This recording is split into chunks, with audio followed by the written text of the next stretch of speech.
जय माता दी दोस्तों, स्वागत है आपका हमारे YouTube चैनल में।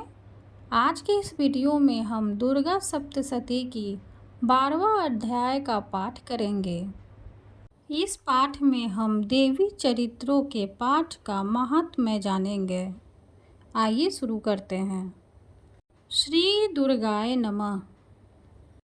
मैं 3 नेत्रों वाली दुर्गा देवी का ध्यान करती हूँ। उनके श्री अंगों की प्रभा बिजली के समान है। वे सिंह के कंधे पर बैठी हुई भयंकर प्रतीत होती है। हाथों में तलवार और ढाल लिए अनेक कन्याएं उनकी सेवा में खड़ी है।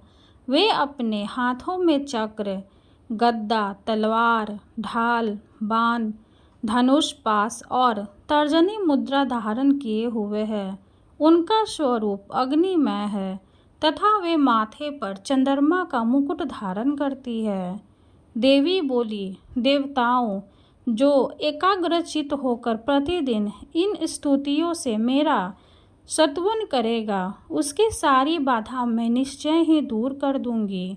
जो मधुकैटभ का नाश, महिषासुर का वध तथा शुंभ निशुंभ के संहार के प्रसंग का पाठ करेंगे तथा अष्टमी, चतुर्दशी और नवमी को भी जो एकाग्रचित हो भक्ति पूर्वक मेरे उत्तम महात्म्य का श्रवण करेंगे, उन्हें कोई पाप नहीं छू सकेगा। उन पर पाप जनित आपत्तियां भी नहीं आएंगी। उनके घर में कभी दरिद्रता नहीं होगी तथा उनको कभी प्रेमी जनों के विछोह का कष्ट भी नहीं भोगना पड़ेगा। इतना ही नहीं, उन्हें शत्रु से, लुटेरों से, राजा से, शस्त्र से, अग्नि से तथा जल की राशि से भी कभी भय नहीं होगा। इसलिए सबको एकाग्रचित होकर भक्ति पूर्वक मेरे इस महात्म्य को सदा पढ़ना और सुनना चाहिए। यह परम कल्याणकारक है। मेरा महात्म्य महामारी जनित समस्त उपद्रव तथा आध्यात्मिक आदि तीनों प्रकार के उत्पादों को शांत करने वाला है। मेरे जिस मंदिर में प्रतिदिन विधि पूर्वक मेरे इस महात्म्य का पाठ किया जाता है, उस स्थान को मैं कभी नहीं छोड़ती।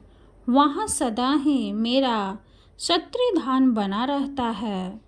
बलिदान, पूजा, होम तथा महोत्सव के अवसरों पर मेरे इस चरित्र का पूरा पाठ और श्रवण करना चाहिए।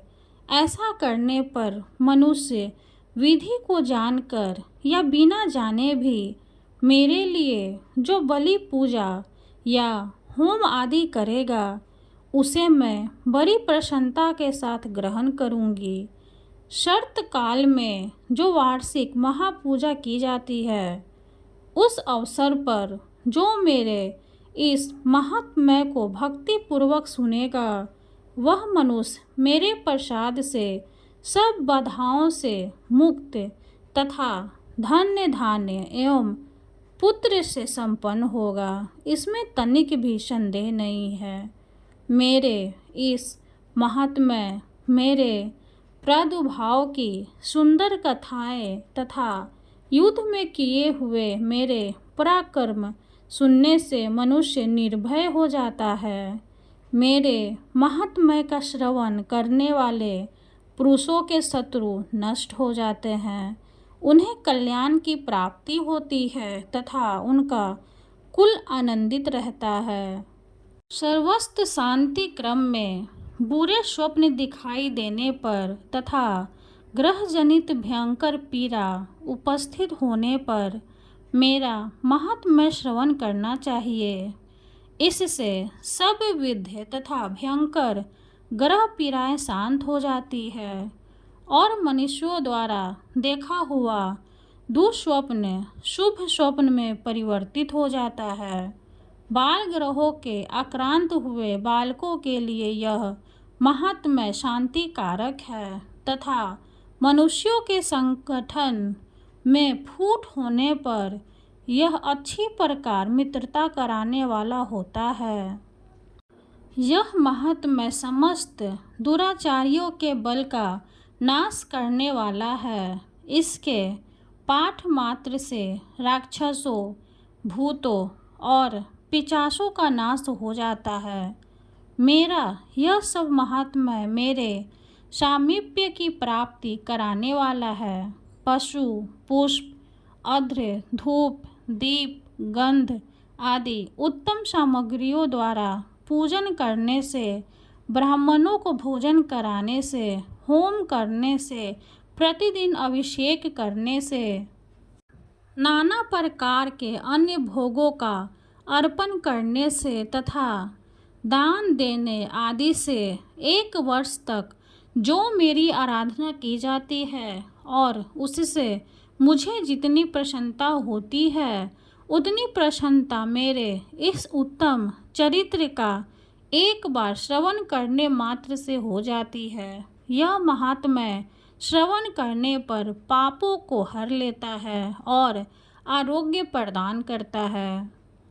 मेरे प्रादुर्भाव का कीर्तन समस्त भूतों से रक्षा करता है तथा मेरा युद्ध विषयक चरित्र दुष्ट दैत्यों का संहार करने वाला है। इसके श्रवण करने पर मनुष्यों को शत्रु का भय नहीं रहता।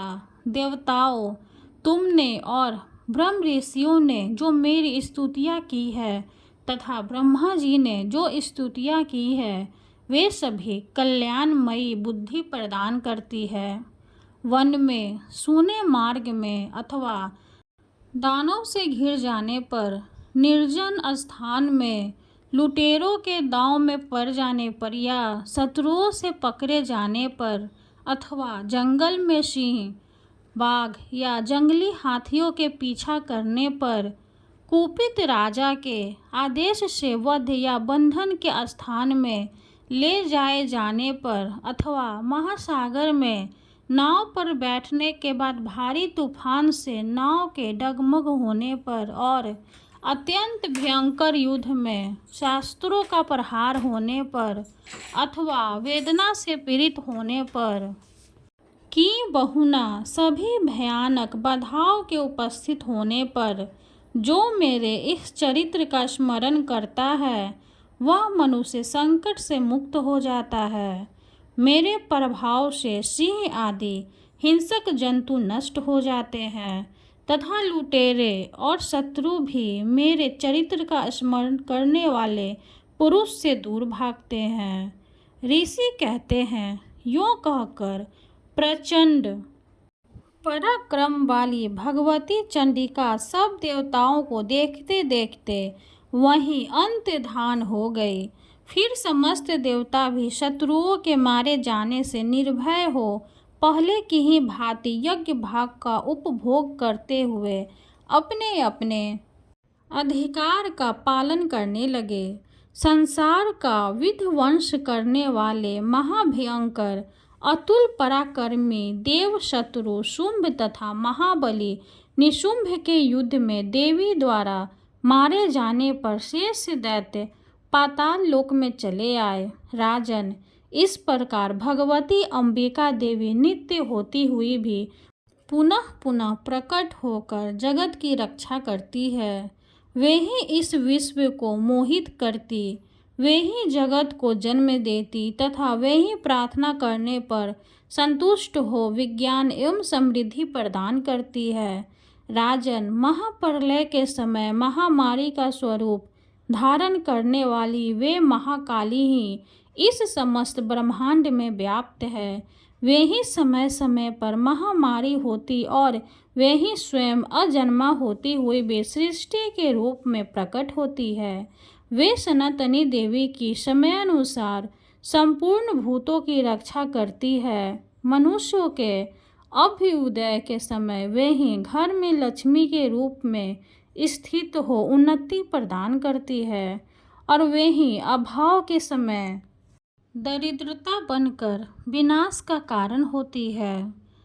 पुष्प, धूप और गंध आदि से पूजन करके उनकी स्तुति करने पर वे धन, पुत्र, धार्मिक बुद्धि तथा उत्तम गति प्रदान करती है।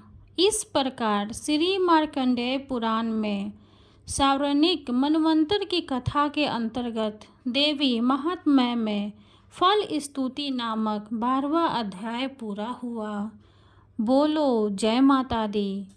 पाठ शुरू करने से पहले और पाठ खत्म होने के बाद कुछ बातों का विशेष कर ध्यान देना चाहिए। जब भी आप पाठ शुरू करें उसके पहले कील कवच का पाठ जरूर करें और पाठ समाप्त होने के बाद क्षमा प्रार्थना जरूर करें। कील कवच और क्षमा प्रार्थना का वीडियो मैंने अपने इस चैनल पे डाल दिया है, आप प्लेलिस्ट से जाकर देख सकते हैं। वीडियो अगर अच्छी लगे तो लाइक कर दें, चैनल को सब्सक्राइब कर दें और कमेंट में जय माता दी जरूर लिख दें। धन्यवाद।